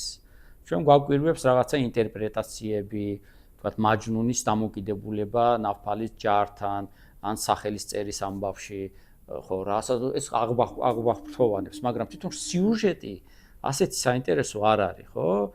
დეტექტივია, ფაქტობრივად კერძო ავთანდილი, ხო? მივიდა, ნახა, მოვიდა. აქ ის თეოზისი არ არის. ანუ გმირები რაც იყვნენ, არ გამხთობილან, მაგრამ შეიცვალნენ კი, აი მაგალითად ერთი საფეხურით ადის ზემოთ ავთანდილი. თავიდან ავთანდილს სულ არ აინტერესებს ვინ ნახა. ჭმუნვას არ მიეცა რა, უცხო მოყმის ხილვით, როგორც როსტევანი. ხო, ნავთალი ეპიზოდურია საერთოდ, მაგრამ აქ რუსთაველი მიყვება ავთანდილს, ხო. ხო, თავიდან საერთოდ საინტერესებს, მისთვის მოტივი რა არის? თინათინმა უთხრა მიყვარხარ, აქაც მე ნესტანი ეთქვის. ხო, ოღონდ აი ეს მაინტერესებს მე და სტიმული არის თინათინის ნათქვამი. მაგრამ როდესაც უკვე ტარიეს გაეცნობა და მისი პიროვნების ტრაგიზმს და სიღრმეს ჩაწუდება, მისი სტიმული თინათინი აღარ არის უკვე მეორედ რო გაიპარება. უკვე საკუთრივ ტარიელია და ხელის შველა. ხო, მოყმის სიყვარული, მოყვასის სიყვარული პროსტორად, აი ეს მგონია ქრისტიანული, სწორედ იმაში, ვერხისყაოსანში. ამის ძალიან გამკვეთრება იმ დონეზე, რომ ეს მაბედვინებს თქვა, რომ ეს პოემა ეძღვნება არა სიყვარულს, არამედ ბოროტების უარსობის მტკიცებას. სიყვარული აქ არის ოდენ სტიმული და საშუალება და ჭირთა დათმენისთვის, ესე იგი მეოხი. ხო, ანუ შეყვარებული მიდის ადამიანი იმისათვის, რომ ამ ყველაფერს გაუძლოს. სიყვარულის გარეშე ვერ გაუძლებს. ისეთივე როგორც ნავთალმა ვერ გაუძლო ბოლომდე, ხო რა, ნუ გული მოულბა ნავთალს. იმათი მხარე დაიჭირა, ანუ განუცალკევდა იმას, ხო? მაგალითად, დემონიზება არ მოუხდენია იმას, რა ქვია, ავთანდილს იმისას, ტარიელის. ამან გარკვეულწილად ქნა ეგ, ხო? თქვა, რომ შენ ვერ ახარ კაცო შენ იმაში. ხო, ჭკუაში. ხო, ზუსტად ეგ მომენტებია რა. რაც ვთქვით. ესმის, ხო, მაგრამ რეალობაში, რეალურ იმაში ვერ იმას შვება რა, ანუ ვერ აკავშირებს. რეალობა უფრო ხისტია. იმიტომ რომ სიყვარულის მომენტია, მოყვასის სიყვარულიც არ აქვს. აქ პირდაპირ ანდერსში ამბობს, რომ მე რა გავწირო ძმა და მთელი მოყვასის თემა შემოდის ამ ამბავში, ხო? აქ სიყვარულს რო ვახსენებ, ანუ ქალისადმი სიყვარული სხვა არის და მოყვასისადმი სიყვარული სხვა თემაა კიდე. ამ ორს ერთად გულისხმობ, ხო? აი ეს ხაზია და როგორც კიდევ ერთხელ ვიმეორებ, ესე იგი მაჯნუს თეოზისი ქონდა, მაგრამ თეოზისი არ აქვს, ესენი ბედნიერდებიან ამით. ცოტა ერთი საფეხურით წინ მიდის ჩვენი იმაზე. ხო, ანუ ჰარმონია დაისადგურებს, ხო? ზუსტად, ხო. ანუ პირველი ჰარმონია რაც იყო დარღვეული, შემდეგ ესე იგი იმის აღდგენა ხდება ამ ამბავში. ასე რომ რუსთაველი არის გენიოსი, თუნდაც იმისთვის და იმის გამოც, რომ მანამდე შექმნილი ყველაზე დიდი მონაპოვრები კაცობრიულის შეკრიბა გადაამუშავა და შემდეგ ქართული ლიტერატურა იქცა სულ სხვა რაღაცად. ანუ რუსთაველამდელი ქართული ლიტერატურა სხვა არის და რუსთაველის შემდეგ უკვე სხვა არის. აბსოლუტურად სხვა ხასიათის. ჩვენ მე ვფიქრობ საკმარისად არ მუშაობთ იმისათვის, რომ მთლიანად მსოფლიო აღიაროს. 19 საუკუნიდან მოყოლებული სულ სწორება ჰქონდა მარტო ევროპაზე და გვინდოდა რომ ევროპას ეღიარებინა და ევროპის გავლით გავსულიყავთ მსოფლიოზე. რატომ? მე მინდა რომ ინდონეზიელმაც წაიკითხოს რუსთაველი, თქვენ ხართ ჩემი ბატონი, ფილიპინელმაც, ჩინელი კითხულობს. ხო, იაპონელიც. და მათი ხედვებია ძალიან საინტერესო. არაბულადაც არის თარგმნილი.